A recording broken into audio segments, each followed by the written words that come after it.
Bon, je pense qu'on va commencer. Oui, Bonjour à tous. Bonjour Peter, puis bonjour tous. Frédéric. Bonjour à Bonjour. tous.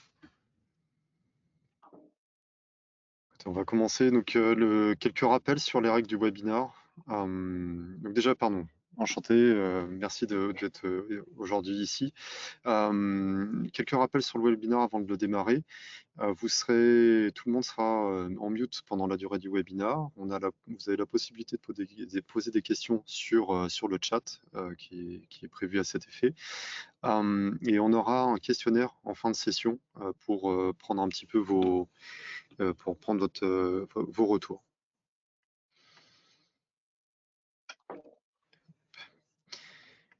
Alors avant toute chose, je me présente, je suis Frédéric Motion et je suis Solution Architect au sein d'Elastic. Je suis ravi aujourd'hui de vous accueillir pour notre webinar.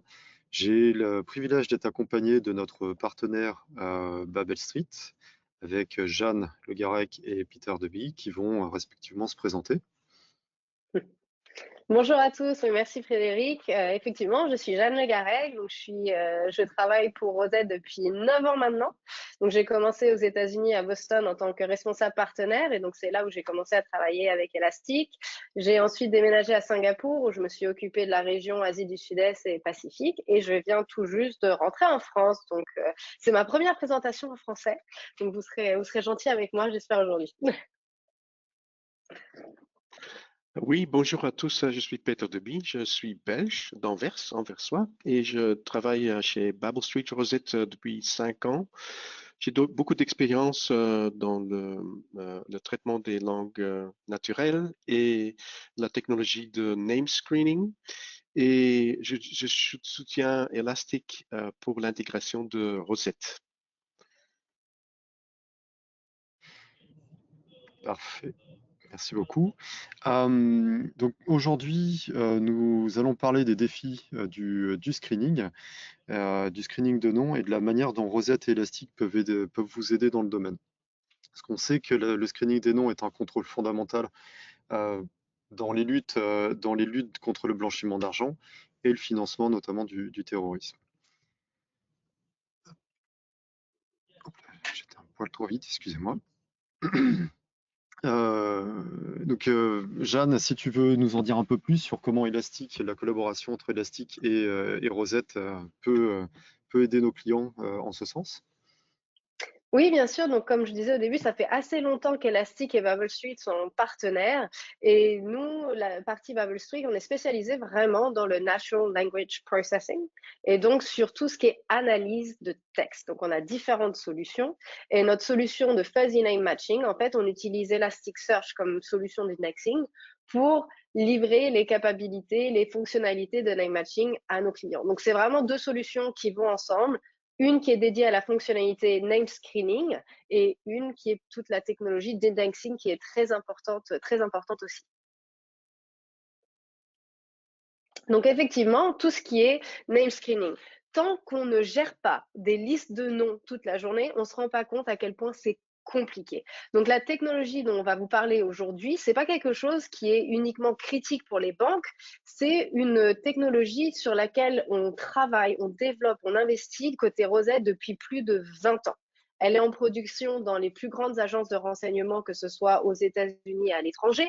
On travaille aussi avec les polices des frontières. Donc, petite anecdote, maintenant, quand vous allez aller aux États-Unis, pensez à nous. Parce qu'à chaque fois que vous montrez votre passeport et que la police des frontières regarde votre passeport et vérifie que vous n'êtes pas sur une liste noire, il faut savoir que c'est Rosette et Elasticsearch derrière qui vérifient que vous avez bien le droit de rentrer dans le pays. Donc, c'est le type de projet dans lequel nous sommes généralement déployés, donc vraiment des missions très critiques. Et il y a 5-6 ans, on a commencé à se dire, mais attendez, il n'y a pas que les polices, il n'y a pas que les forces de l'ordre, il n'y a pas que les agences de renseignement qui ont besoin de vérifier l'identité de personnes. Les banques, c'est absolument fondamental pour elles aussi d'avoir la certitude que la personne qu'ils vont accepter en tant que client soit une personne de confiance et qui ne présente pas de risque pour la banque. Donc, c'est une solution qui est pour les gouvernements, mais aussi pour toute l'industrie financière. Donc, comme nous sommes un composant, il faut bien comprendre ça. Vous avez votre solution globale. Rosette et Elasticsearch, nous sommes une pièce du puzzle. Donc, cette pièce-là, vous pouvez la mettre dans le puzzle que vous voulez. Donc, on est généralement déployé dans des solutions de Know Your Customer, Know Your Business, Know Your Employee. Alors, je suis désolée, c'est que des acronymes en anglais, mais généralement, ça parle à peu près à tout le monde. Des solutions de client onboarding, etc., etc. Et ce dont j'entends parler le plus, on va dire depuis 18 mois, c'est vraiment la partie screening de transactions financières. Parce qu'on le verra, le problème du name screening, c'est les faux positifs, c'est les faux négatifs. Mais quand à la place de scanner un seul prénom, un seul nom, au niveau de la transaction, vous devez scanner 4 entités. Donc, si vous avez 90% de faux positifs, le temps que ça prend est énorme. Donc, effectivement, en plus du client onboarding, ce qu'on voit là où on voit le plus en plus d'intérêt, c'est vraiment dans la partie transaction screening. Donc, nous, on travaille avec différents acteurs de domaine bancaire. On travaille avec les providers directement. Donc, tout ce qui est fintech, regtech, insurtech, enfin bref, dès que ça finit en tech, si en gros, ils sont en train de développer une application globale et qu'ils n'ont pas envie d'investir en recherche et développement dans la partie screening, en fait, c'est là où ils nous utilisent. Ils vont nous utiliser pour la partie fonctionnelle de name screening. Et bien sûr, on travaille beaucoup avec des banques et des assurances directement, que ce soit sur la partie retail ou la partie investment banking, puisque soit ils ont construit des solutions eux-mêmes et ils veulent pouvoir améliorer la qualité des résultats de screening, ou ils utilisent déjà un système qui est en production depuis plusieurs années. Ça peut être du NetReveal, du Pythagoras, du SAS, etc. Et effectivement, c'est la partie screening n'étant pas leur spécialité, c'est là où ils veulent pas remplacer l'existant. Et on n'est pas là pour remplacer l'existant. On est vraiment là pour l'améliorer, on va être intégré dans le back-end et booster la qualité des résultats. Alors pourquoi c'est compliqué le name screening? Eh bien, tout simplement parce que c'est c'est une étape importante. C'est une étape où il y a beaucoup de volume et où il y a beaucoup de règles à suivre, etc. Donc là, vous voyez, c'est un workflow de name screening assez classique. Voilà. Donc, et là où il y a le plus de problèmes, où il y a le plus de potentiel d'amélioration, c'est vraiment dans les étapes 3 et 4. Quand on discute avec les équipes d'AML, donc qui s'occupent de vérifier justement, de minimiser les risques pour la banque, en fait, quand ils generate name screening results, donc quand ils scannent le nom de quelqu'un et qu'ils récupèrent le nom de personne, c'est là où ça prend le plus de temps, justement à cause de ces faux positifs. Et en français, on dit le temps, c'est de l'argent. Et clairement, ici, c'est ce qui se passe. Quand vous avez vos équipes qui sont dédiées à regarder si Jeanne Le Garec ici, et que j'ai 25 Jeanne Le Garec, laquelle est la bonne, c'est pas ça le cœur de métier des analystes d'AML. Eux, ce qu'ils ont envie de faire, là où ils ont toute leur valeur ajoutée, c'est justement dans la partie investigation. C'est la partie où ils vont devoir chercher aller dans les alertes véritables, les vraies alertes. Donc, on est vraiment là pour améliorer l'efficacité des étapes 3 et 4.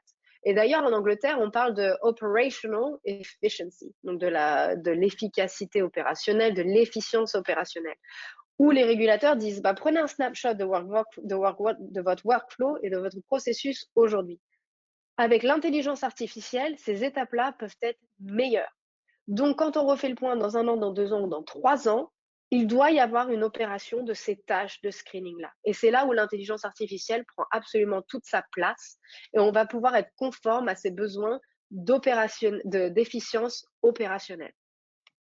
Et ça arrive vraiment à tout le monde. Le problème de name screening n'est pas dédié qu'aux banques ou encore une fois au gouvernement. Là, je vous donne l'exemple d'une petite société, voilà, qui nous vient de l'ouest des États-Unis, Apple, qui a eu un problème de name screening, où en fait, dans la partie App Store, ils sont obligés de vérifier forcément que les personnes qui vont venir faire du business sur l'App Store ne sont pas sur la liste OFAC, donc qui est une liste aux États-Unis.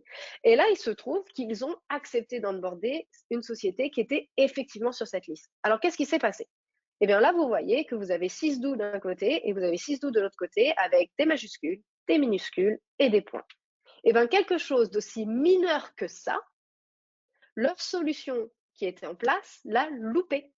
Donc, ils ont eu une amende de $467 000 justement pour avoir travaillé et accepté dans leur App Store cette personne-là.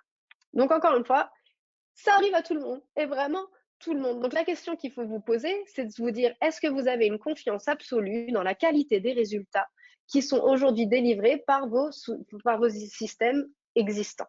C'est vraiment cette question-là. Encore une fois, pas tout remplacer, mais sur cette fonctionnalité précisément, est-ce que vous avez les meilleurs résultats possibles? Et pourquoi c'est compliqué? Alors là, on vous donne 2 exemples. Déjà, il y a les erreurs que vous et moi allons faire, hein. Je vais taper vite, je vais faire une erreur, et ça peut être l'erreur faite au niveau du screening, donc quand je tape le nom de la personne que je recherche, mais il faut savoir que ça peut être aussi au niveau de l'entrée dans la base de données. Donc il y a toutes ces erreurs que nous, on va faire. Et il y a les erreurs qui vont aussi être faites par l'ordinateur, par la machine. Et là, je donne toujours mon nom en exemple, le GAREC, parce que quand j'habitais aux États-Unis, le fait qu'il y ait un espace entre le et le GAREC, c'était pas supporté, parce que ça se fait pas d'avoir des espaces dans un nom de famille complet. Alors des fois, il me gardait la majuscule pour le G, des fois il me l'enlevait, des fois il m'enlevait carrément le parce qu'il pensait que c'était mon deuxième prénom. Ce qui fait qu'un nom en français, hein, aussi simple que Jeanne Le Garec, eh ben, ça pouvait avoir plusieurs variations dans une base de données. Donc forcément, dès qu'il fallait le trouver, c'était plus compliqué. Et là, je vous donne des exemples concrets. Donc, vous pouvez avoir les surnoms, vous pouvez avoir effectivement, on oublie un espace, on rajoute un trait d'union, on mélange le prénom, le deuxième prénom, le nom de famille, etc. Aux États-Unis, c'est souvent qu'on a prénom-nom. En France, c'est souvent qu'on a nom-prénom. En Asie, c'est encore un ordre différent. On va avoir le nom de famille, le deuxième prénom, le prénom. Mais si on n'a pas cette connaissance culturelle-là, la façon dont vous allez l'écrire peut être erronée. Donc voilà, donc ça, c'est toutes les variations qui viennent complexifier la tâche de name screening. Et en plus, on a un problème de volume. Vous avez de plus en plus de clients, il y a de plus en plus de noms dans la base de données. Donc déjà, il faut être capable de gérer ce volume-là. Mais il y a aussi un problème de différence d'écriture, d'alphabet. Le marché, il est global aujourd'hui. Donc en fait, dans la base de données, vous pouvez avoir des noms de personnes qui sont rentrées en japonais, en russe, en arabe, en chinois. Si vous rentrez dans une étape de traduction de nom, vous ouvrez la porte à des erreurs supplémentaires. Parce que la façon dont vous allez traduire le nom n'est pas forcément la façon dont c'est écrit sur le passeport.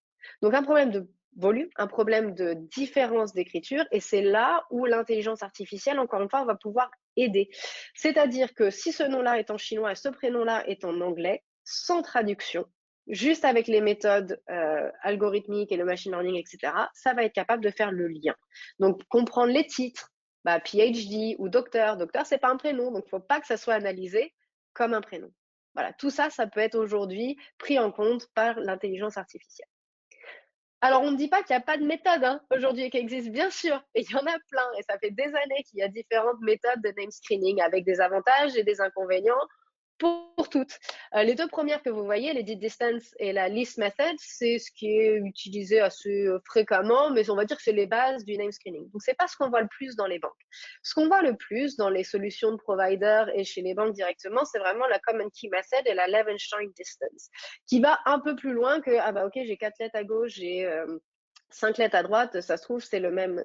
Non, il y a un peu plus d'intelligence dedans, mais ça reste basé sur des règles. Donc, si vous sortez de ces règles-là, ça devient compliqué. C'est des choses qui sont très limitées au caractère latin et qui sont moins précises. En fait, ce sont des méthodes moins précises. Et pour savoir, à titre d'information, la méthode Levenshtein distance, ça date des années 1960. Donc aujourd'hui, forcément, en 2023, on peut aller plus loin que ça et les outils sont plus performants que ça. Et donc c'est là où on parle de méthodes statistiques pour fournir des résultats, ce qui va permettre d'avoir des résultats plus pertinents. Donc ça peut faire peur, je vous viens de parler qu'il y a au moins 5 méthodes différentes pour le name screening, mais avec les bons partenaires, avec les bonnes solutions, c'est quelque chose qui peut se faire assez simplement. Et la clé, c'est vraiment dans un modèle hybride. On ne va pas analyser un prénom français de la même façon dont on va analyser un prénom italien. Et on ne va pas se dire, je vais utiliser que la méthode statistique ou je vais que utiliser la méthode Levenshtein, puisqu'il y a des avantages et des inconvénients un peu partout. L'intelligence de la solution, c'est de se dire, avec ce prénom et ce nom-là, et en fonction de ce que je sais de la base de données, La méthode qui va me fournir le plus de résultats, c'est celle-là. Donc, c'est un modèle hybride qui va pouvoir analyser chaque nom différemment en fonction de son origine et en fonction de l'appétit risque de la banque aussi. Donc, vous avez de la chance, Rosette et Elasticsearch font ça. Donc, les 3 problèmes que l'on va vraiment adresser. Le premier, c'est ce que je disais au début, hein, c'est les faux positifs, ça prend du temps, c'est assez démotivant pour les équipes AML aussi, parce que c'est pas là où ils ont leur plus grande valeur ajoutée. Et là, on va pouvoir venir aider à automatiser et à réduire ces faux positifs. C'est avec justement les différentes passes, les différentes méthodes d'analyse que nous avons. Donc, une façon dont on va venir réduire ces faux positifs, donc réduire cette douleur, on va dire, c'est avec une passe de précision. Jeanne et John, il y en a un c'est féminin, il y en a un c'est masculin. Donc déjà, il n'y a pas de match. Est-ce qu'il y en a un, ce prénom français, c'est Jeanne, l'autre c'est plutôt anglo-saxon, John, est-ce que vraiment ça peut être la même personne?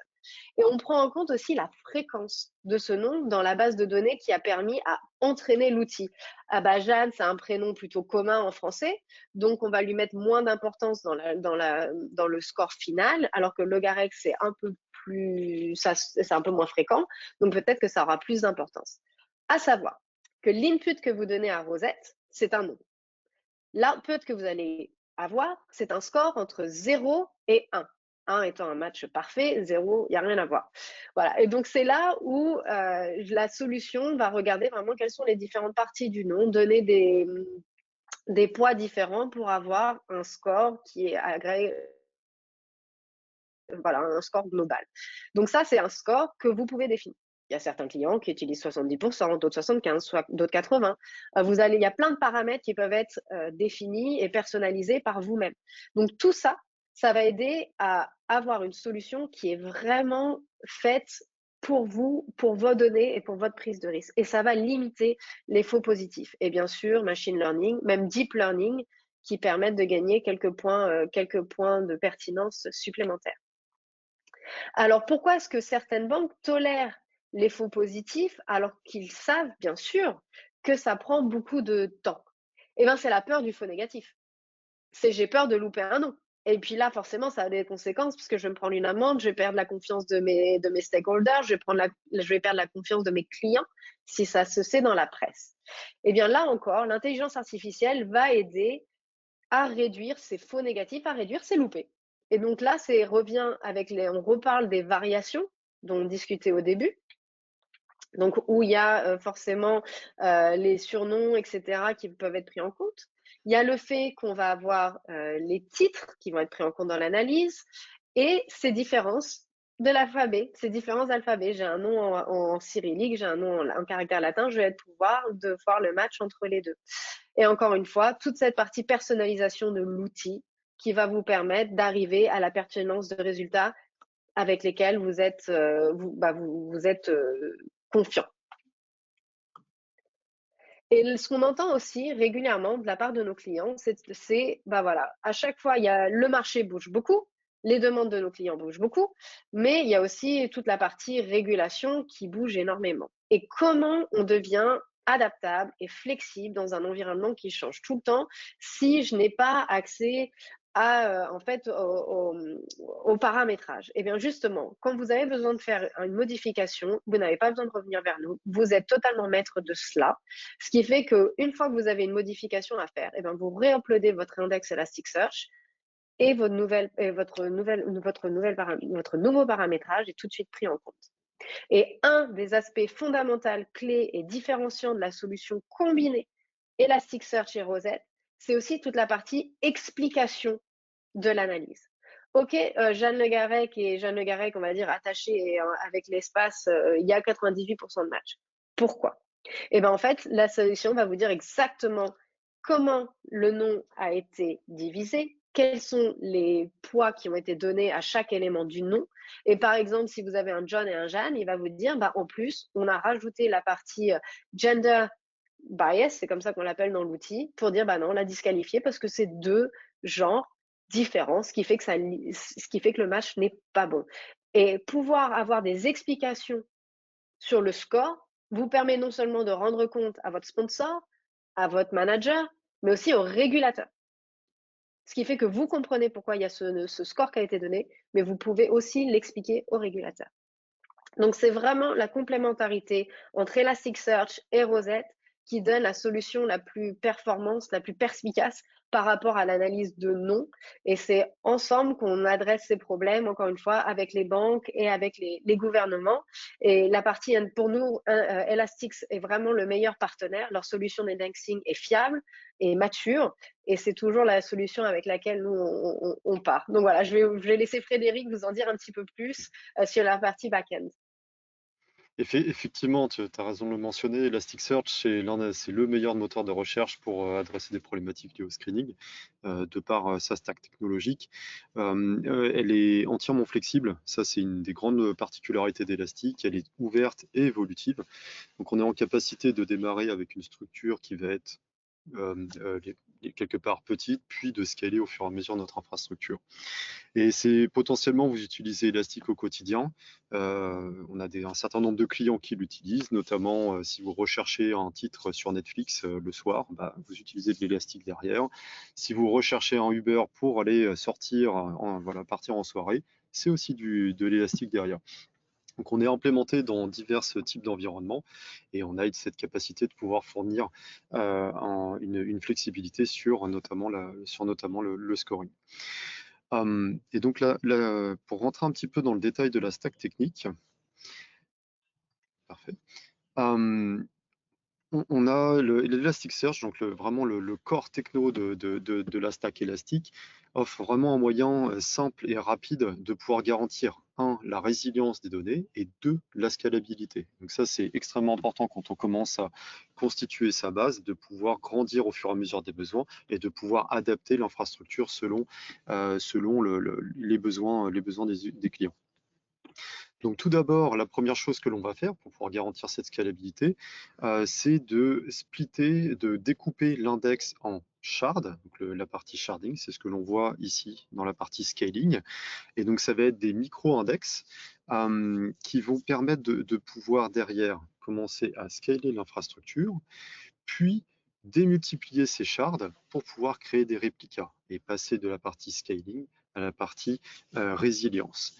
Et donc ça, c'est une technologie qui est extrêmement robuste et connue sur le marché.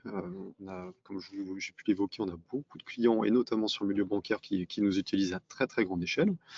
Et le fait que ce soit complètement transparent pour le client, il n'y a pas cette notion d'index à gérer ou aller chercher la donnée, c'est directement les API qui sont à disposition, qui permettent de pouvoir délivrer la data de manière rapide et avec de la pertinence.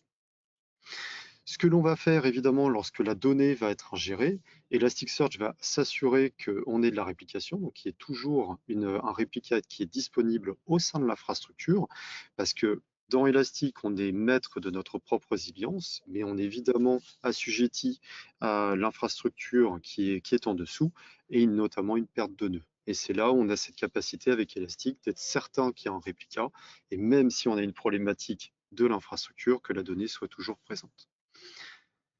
Donc, la conclusion de ça en termes d'architecture, c'est qu'il n'est pas nécessaire pour vous de vous occuper où est-ce qu'est placée la donnée. Ça va directement être la techno qui va permettre de pouvoir faire ça. Et c'est nous qui s'en chargeons pour vous. Hop. Maintenant, si on prend un petit peu de hauteur en termes d'architecture, bien que ce soit conçu dans le logiciel en termes de résilience, on peut souffrir complètement d'une problématique d'infrastructure. Et donc, au-delà d'un nœud qui va tomber, on peut aussi souffrir d'un data center, d'une perte de data center. Si vous vous souvenez, l'année dernière, ou il y a peut-être maintenant 2 ans, OVH a eu un incendie extrême côté Strasbourg où l'intégralité du data center a souffert. Là, typiquement, il y a eu énormément de clients qui ont souffert de problématiques d'accessibilité à la donnée parce qu'ils n'avaient pas d'infrastructure logicielle qui permettait de pouvoir s'assurer d'une résilience.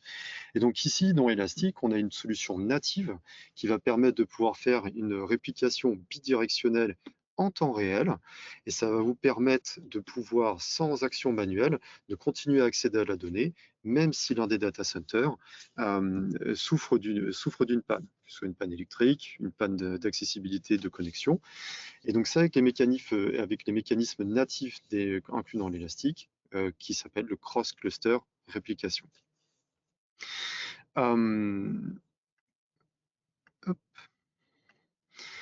Mais on ne s'arrête pas là, ça veut dire que ces mécanismes de réplication vont aller au-delà du simple disaster recovery.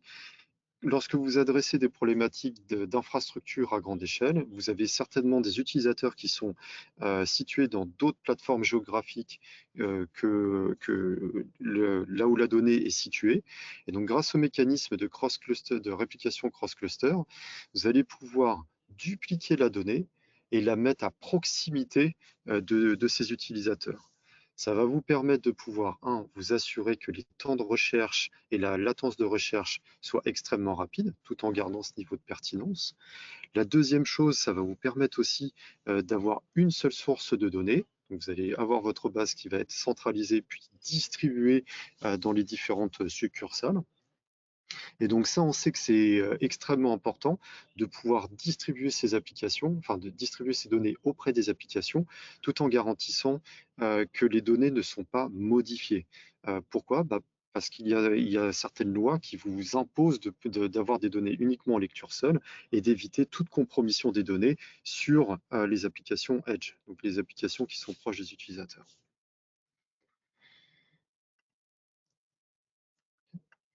Et justement, en termes de compliance, on sait que la compliance est au cœur des institutions financières. On a des fonctionnalités de la maintenabilité de l'intégrité des données, plus protéger de la confiance des clients et répondre aux normes de nos clients. On sait que c'est une fonctionnalité qui est très appréciée dans Elastic, la fonctionnalité du RBAC, le Role Based Access Control, le contrôle d'accès par profil utilisateur, qui va nous permettre d'avoir une approche très granulaire dans la définition des accès à la donnée, qui soient des accès en lecture, mais aussi des accès en visibilité, mais aussi des accès à la donnée, donc au niveau des index, donc avoir une visibilité relativement globale, mais derrière, aller beaucoup plus loin dans la granularité en donnant l'accès à certains champs spécifiques à un type de population. Donc, vous pouvez très bien avoir un index disponible pour l'intégralité de vos utilisateurs, mais avec des droits différents qui vont varier selon le niveau de criticité et le niveau de sécurité que les utilisateurs peuvent avoir accès, notamment au niveau pour pouvoir adresser des problématiques de compliance.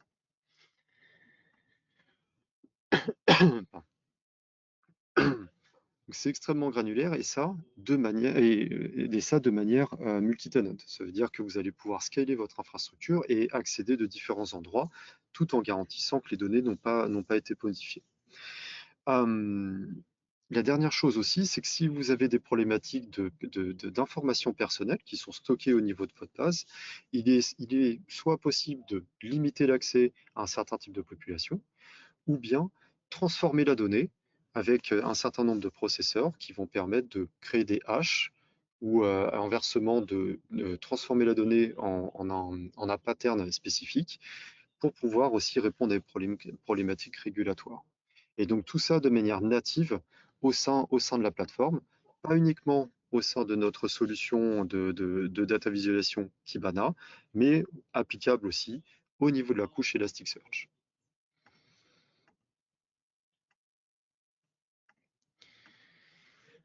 Et donc, tout en ayant un contrôle granulaire sur l'accès et la visibilité des données accédées, vous avez aussi la possibilité de pouvoir visualiser ce qui se passe au niveau des accès aux données. Et donc ça, c'est la fonctionnalité d'audit d'Elastic qui va vous permettre de tracer l'intégralité des appels qui sont faits par les utilisateurs de la plateforme, qu'ils soient autorisés ou non autorisés. Et vous allez pouvoir, au-delà de la visualiser, détecter et prévenir ces accès par les mécanismes de machine learning qui sont présents sur la plateforme.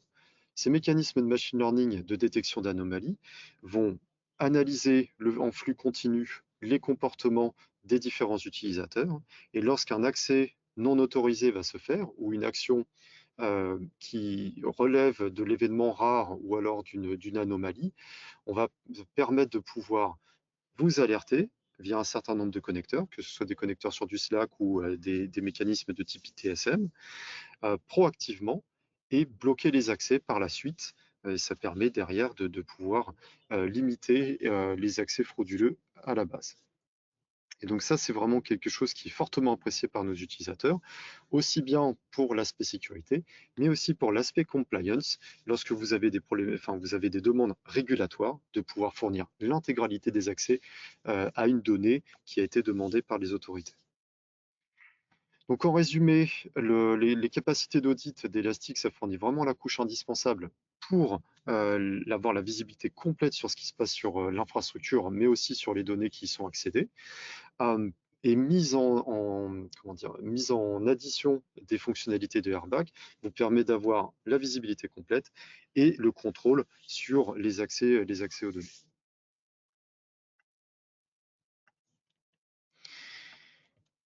Évidemment, plus vous allez faire grossir votre base, plus vous allez faire grossir les accès, plus la base va grossir au fur et à mesure parce que vous allez multiplier les cas d'usage. Et donc les coûts de stockage peuvent devenir un problème majeur. Parce qu'on sait de nos jours que la production des données est en constante augmentation. Et donc, si on pense au nombre de services et d'applications que vous utilisez aujourd'hui par rapport à il y a 5 ans, ça a plus que quadruplé. Et ça le sera encore plus dans 4 ans et encore plus dans 10 ans. Donc, on a vraiment une problématique d'expansion de la data qui est possible d'adresser au sein d'Elastic. Et donc chez Elastic, pour fournir une solution, enfin pour fournir une réponse à cette problématique, on fournit une solution de data tiering native, au-delà de ce qui peut exister au niveau du matériel, au niveau des bases de données. Donc l'idée, c'est de pouvoir aider nos clients dans les cycles de vie de leurs données, en déplaçant la donnée de manière transparente des nœuds qui vont être rapides et fournir vraiment des performances extrêmes, à des nœuds beaucoup plus capacitifs, avec un temps de réponse un petit peu plus lent, mais qui vont avoir un coût global, un TCO beaucoup plus pertinent. L'idée, c'est d'avoir vraiment cette différenciation, mais d'un point de vue utilisateur, de fournir toujours la donnée via un accès unique. L'utilisateur n'a pas besoin de savoir si la donnée est sur un nœud chaud ou alors s'il est sur un nœud froid. Et donc ça, cette fonctionnalité est complètement transparente. Et donc, l'activation du data tiering offre d'autres avantages supplémentaires. Les données à long terme sont souvent considérées comme sans valeur par nos clients, ce qui est extrêmement dommage, parce qu'ils exploitent pas le contenu.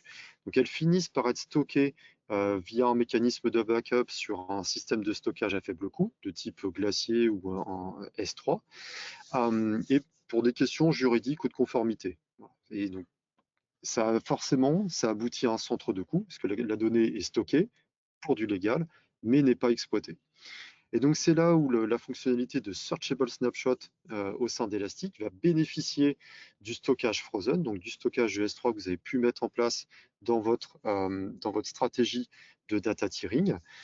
Et l'idée, c'est de pouvoir aller rechercher directement ces données au sein de cette sauvegarde qui va être effectuée, sans avoir à réhydrater la donnée, comme d'autres solutions peuvent le proposer.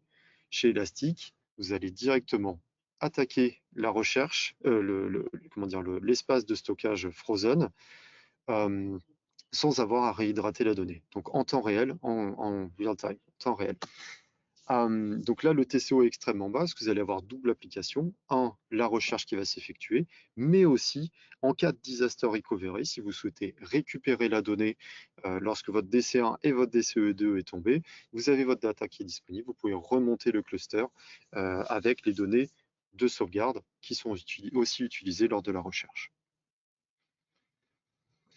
Donc, en résumé, vous n'aurez plus besoin de choisir entre les données à supprimer, parce qu'on a souvent le cas client qui, au bout d'un moment, de par le coût de la plateforme et surtout la valeur des données qui sont exploitées et dans la majorité des cas non exploitées, il y a souvent des choix qui sont faits de supprimer la donnée.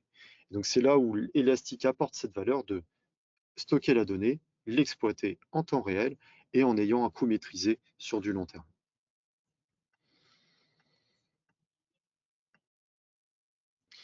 Et donc pour conclure, sur la stack élastique, c'est une plateforme vraiment complète et évolutive où dans le Elasticsearch, vraiment la base de le moteur de recherche qui est une solution extrêmement scalable qui correspond à beaucoup de cas d'usage, notamment des cas de search. Donc c'est effectivement ce que l'on fait avec notre partenaire Babel Street, pardon. Mais aussi d'autres solutions plus transverses comme de l'observabilité et de la sécurité.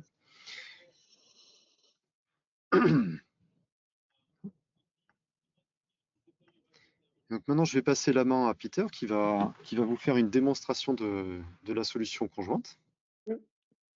Mais Oui. avant la démo, 1 minute d'attente. On va vous garder 1 minute de plus pour vous expliquer un peu comment ça se passe effectivement dans le back-end. On n'a pas une aussi jolie animation que dans les slides de Frédéric, mais on va essayer de faire ça. Oui, Vas-y. oui, merci.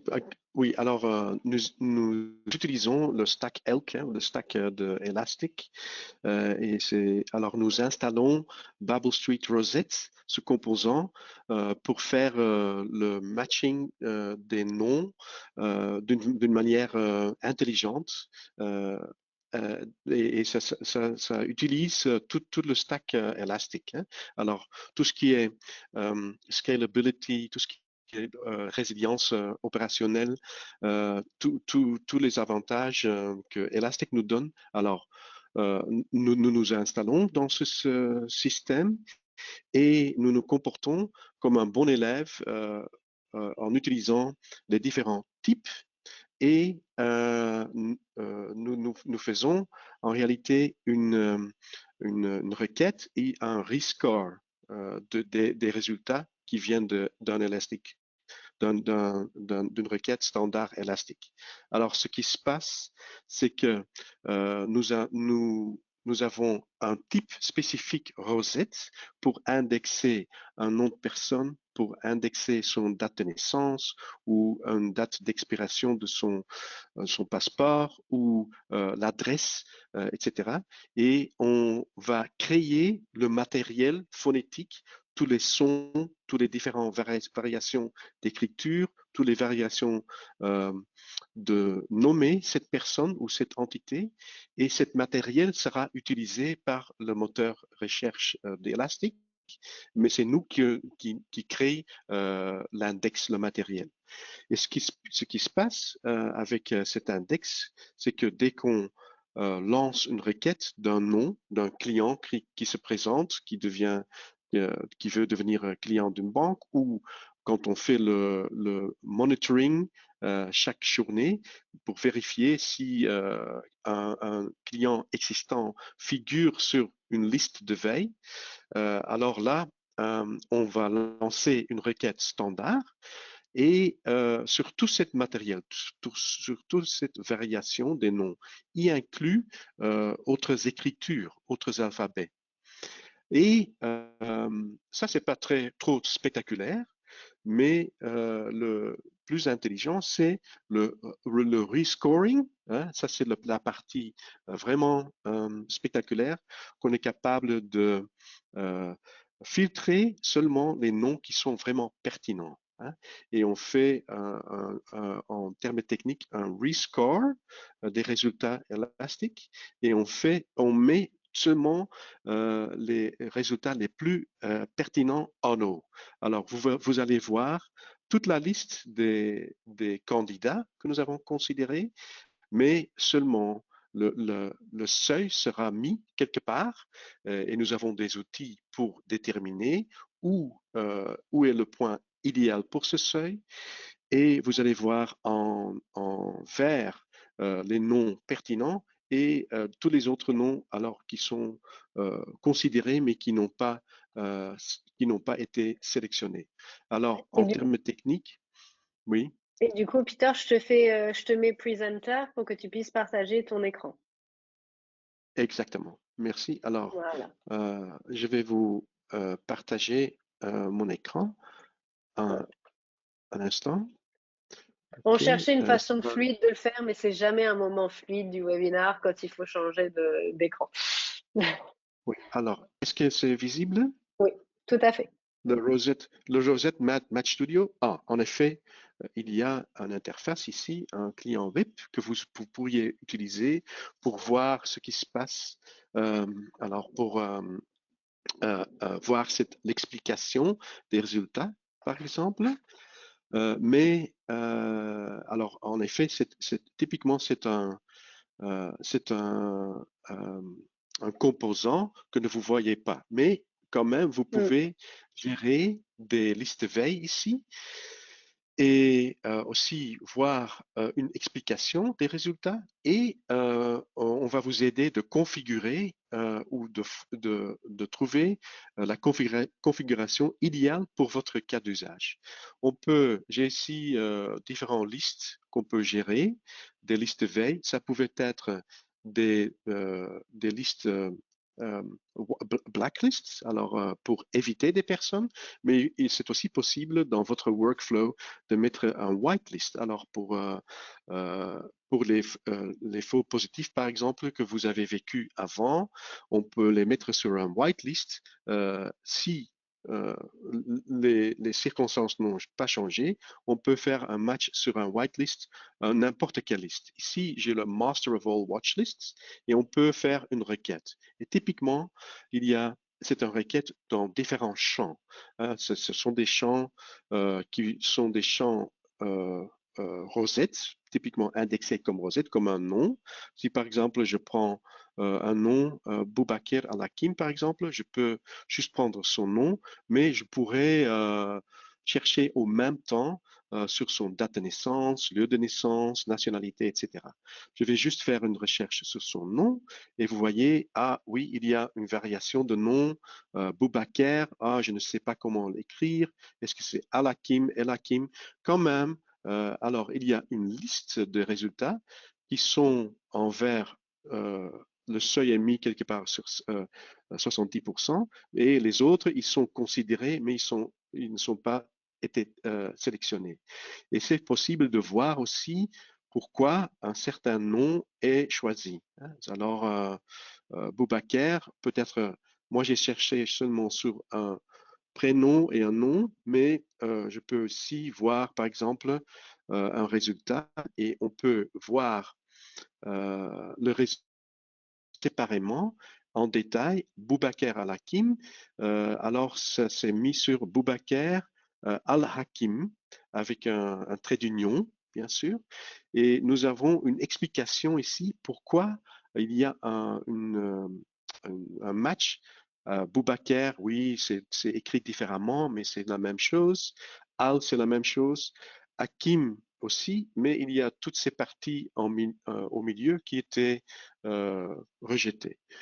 Et ça, c'est aussi quelque chose à configurer. Par exemple, je pourrais dire, alors avec la configuration standard, quand on a un nom au milieu qui n'est plus là, on fait un petit poids ici, alors je pourrais donner plus de poids à ce mécanisme.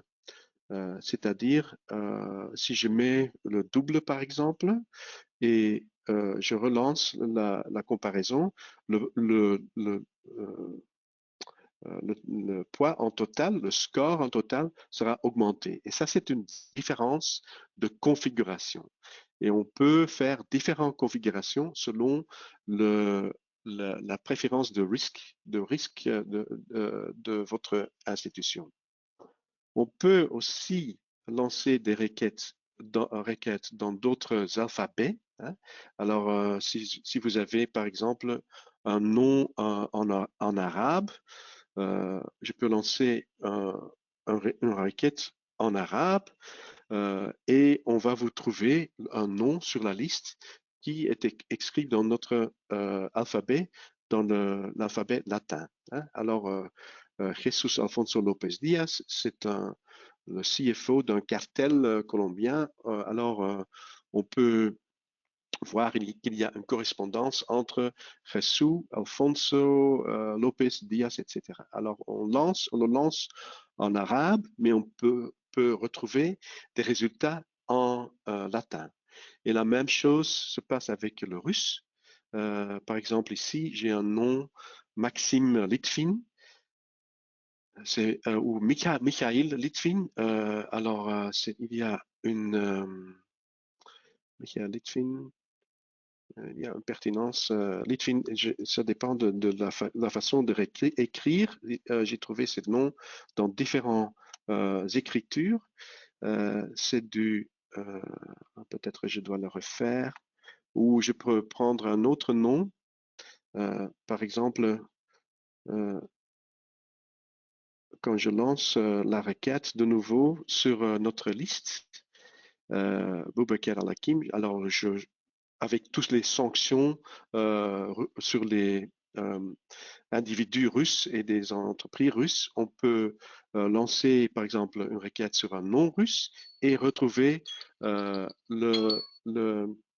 nom sur notre liste. Ça sera très important pour implémenter des sanctions liées aux guerres en Ukraine. Alors, ça, ce sont des différentes possibilités. J'ai encore quelques minutes quand même pour continuer la démonstration. 2 minutes. 2 minutes. Alors, un point très important pour l'opération, la résilience opérationnelle et aussi pour faire le benchmarking et la configuration et montrer vous êtes en contrôle de la situation, c'est la fonctionnalité d'évaluation. Alors, en évaluation, on donne des requis, on donne des noms. Cette paire de noms doivent être un match. Un autre paire de noms ne sont pas un match. Et on fait des tests avec une certaine configuration. Et nous avons une possibilité, une fonctionnalité d'évaluer sur, par exemple, 911 noms, de faire un test. Hein. Alors, pour les équipes de compliance, et dans les banques et les institutions financières, ils doivent gérer tous les faux positifs et les faux négatifs. Et on peut l'évaluer pas seulement sur un paire de noms, mais sur des centaines ou des milliers de paires de noms pour trouver la configuration idéale. Et avec, par exemple, Rosette en standard, on voit ici qu'il va calculer automatiquement le seuil idéal pour obtenir le meilleur résultat. Alors, pour cette 911 paires de noms, on voit que le meilleur résultat est atteint avec un seuil de 69%. Si on utilise un autre seuil, 75 par exemple, on va perdre quelques points. Alors, l'outil permet de déterminer ça automatiquement à base de vos paires de noms et on produit une visualisation, des calculations sur la qualité de cette moteur de name screening. Alors, on calcule le point idéal pour avoir un recall, pour trouver toutes les choses, par exemple de 95%. On ne rate que 5%, ça c'est le risque, mais on a une pertinence de 94%, c'est-à-dire pas trop de travail dans l'équipe compliance, hein. Alors, pas trop de faux positifs. Et on peut configurer le moteur selon les préférences à ce moment-ci. Voilà, ça conclut ma démonstration et je laisse la parole pour mes collègues pour terminer la session. Oui, merci beaucoup, Peter. Alors, je ne sais pas si ça me permet de reprendre la main. Alors, je vais me remettre Make Presenter Make Presenter. sur my screen. J'espère que vous Ouais. voyez mon écran. Ouais, ok, super. Non, mais merci beaucoup. En tout cas, on espère que vous avez bien compris qu'effectivement, c'est un problème que l'on voit absolument partout, qui est pas simple à adresser, mais effectivement, la combinaison de Elastic et Rosette vous permet d'avoir non seulement la fonctionnalité de screening qui est vraiment à la pointe de ce qui se fait en intelligence artificielle, avoir la sécurité d'un système d'indexing et de search qui est également à la pointe de son domaine. Vous voyez bien qu'avec les fonctionnalités d'Elasticsearch, ça vous permet de garantir un peu la sécurité des données, d'optimiser la gestion de ces données et leur accessibilité. Donc, il y a cette partie optimisation des coûts, optimisation des tâches et bien sûr optimisation de toute la procédure de compliance. Donc là, on vous a mis des exemples de ce que nos clients communs, donc là, c'est vraiment des clients Rosette et Elasticsearch, ont eu comme ROI quand il s'agissait de après avoir implémenté, justement, intégré Rosette et Elasticsearch. Donc, vous avez le côté, effectivement, réduction des faux positifs, où la Docs, qui fait partie du monde de la FinTech, a réussi à réduire ses faux positifs de 75%.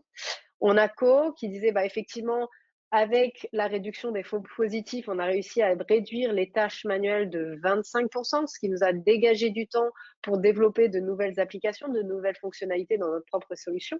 Et Uphold, qui est dans le domaine de la cryptocurrency, eux, effectivement, j'adore leur phrase. Ils disent, oui, effectivement, on a gagné en efficacité, en vitesse, en pertinence de résultats, mais c'est surtout l'expérience utilisateur où là, ça a fait une vraie différence parce qu'on a pu effectivement se concentrer sur nos clients et pas sur des tâches en fait qui peuvent être utilisées et optimisées par l'IA. Voilà, donc moi, c'est un peu la conclusion de cette session. J'espère qu'elle aura été intéressante et informative.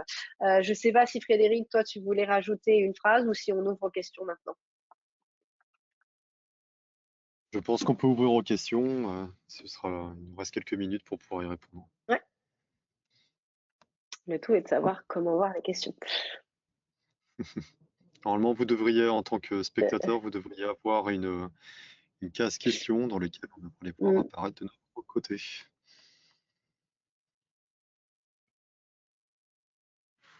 Yeah, questions.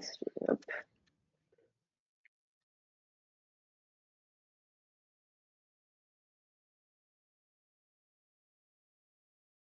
Ok, donc pendant que vous écrivez les questions, on peut vous parler de celles qu'on a le plus fréquemment. Donc, il y a la question sur les langues qui peuvent être supportées par la partie Rosette. Donc, en fait, toute la liste est sur notre site web. On supporte aujourd'hui plus à peu 15-16 langues, que ce soit des langues originaires d'Europe, d'Asie. Et comme c'est notre produit, c'est le produit que l'on distribue le plus aujourd'hui à travers le monde, on rajoute des langues aussi tous les ans. Il y a 1 ou 2 langues qui sortent dans l'année. Donc, c'est des langues que vous pouvez suivre. Et donc, à chaque fois, à savoir qu'une langue a été entraînée sur une base de données spécifique et représentative de cette langue. Et on ne parle pas de 1000 noms, prénoms, on parle de milliers, de millions de noms sur lesquels on a entraîné la liste. La deuxième question qu'on a souvent, c'est mais combien de temps ça prend à intégrer? Parce qu'effectivement, il faut Rosette, il faut Elasticsearch, à savoir que nous sommes toujours à votre disposition. Donc, vous pouvez nous contacter pour vous aider dans cette intégration, mais on n'est pas dans des solutions où lorsque vous avancez avec nous, ça va mettre 1 an pour être mis en production. C'est assez rapide. Déjà, Rosette est un plugin pour Elasticsearch. Donc, à partir du moment où vous avez votre index Elasticsearch qui est prêt, l'intégration avec Rosette se fait très, très rapidement. C'est une ligne de code, d'après ce que j'ai compris. Moi, je suis pas technique, mais on nous a toujours dit que c'était très, très rapide. Et ensuite, l'installation, voilà. Et là où on peut vraiment vous accompagner, c'est plus sur la partie tuning et paramétrage de la solution. Beaucoup de nos clients, 70-75% de nos clients n'ont pas besoin de cette partie paramétrage parce qu'ils sont contents avec les résultats out of the box. Maintenant, si vous voulez affiner et avoir plus de granularité, là, c'est quelque chose que vous pouvez faire et on peut vous accompagner également. Mais étant donné qu'on ne remplace pas tout l'existant et qu'on améliore ce que vous avez, l'intégration est forcément beaucoup plus rapide. Alors, je vois qu'il y a une question. Alors, quelle est la prochaine killer app de Rosette Elastic? Exemple, intégration du Generative AI ou autre. Alors, Frédéric, je te laisse la prendre et puis je peux parler sur Rosette après. Oui.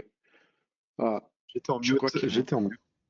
Alors effectivement, alors côté élastique, nous sur le generative AI, on est extrêmement bien positionné. C'est quelque chose qui est en ce moment au cœur de l'actualité côté élastique, avec notamment notre capacité de vectorisation alors au sein de la base. La capacité de fournir un très bon contexte lors de la recherche au mécanisme de LLM pour avoir une réponse pertinente.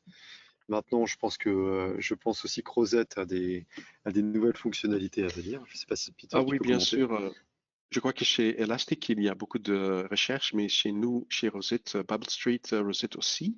Et ça tombe bien parce que dans le monde élastique, il y a l'initiative ESRE, Elasticsearch Relevance Engine, avec tout un ensemble des outils linguistiques et des modèles de vectorisation, par exemple, Vector Search. Et ce que Rosette fournit, c'est un modèle de vectorisation. Par exemple, dans le name matching, j'ai montré le name matching sur les noms de personnes, mais nous faisons aussi le name matching sur des noms d'organisations ou d'entreprises. Et là, on utilise des vecteurs comme s'ils sont utilisés en Elasticsearch Relevance Engines. Alors, de nouveau, c'est un composant. Rosette peut être utilisé comme euh, vector search engine, ou espace vecteur d'un certain langue et être utilisé avec le vector search d'Elastic. Hein, ça avance dans ce domaine.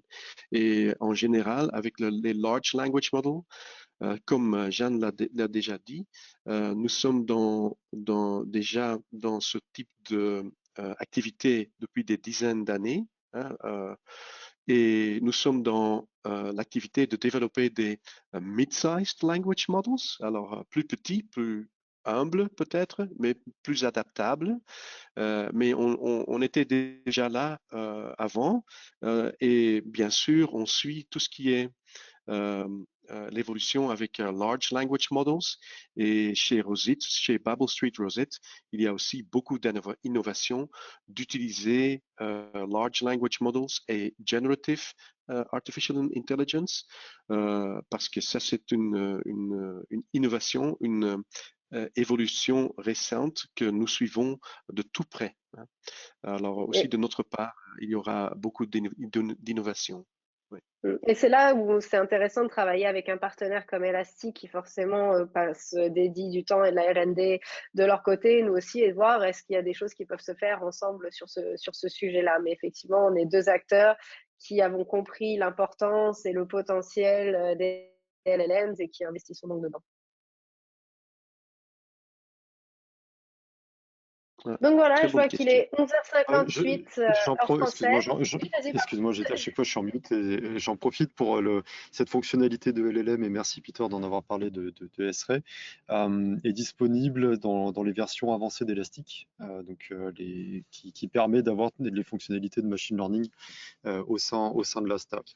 Et donc ça vient avec un set de fonctionnalités supplémentaires que j'ai pu présenter, qui sont des fonctionnalités à valeur ajoutée de cross-cluster replication, de search, mais aussi de RBAC et d'audit. C'est des fonctionnalités qui, mises ensemble, fournissent énormément de valeur auprès de nos clients sur des applications critiques.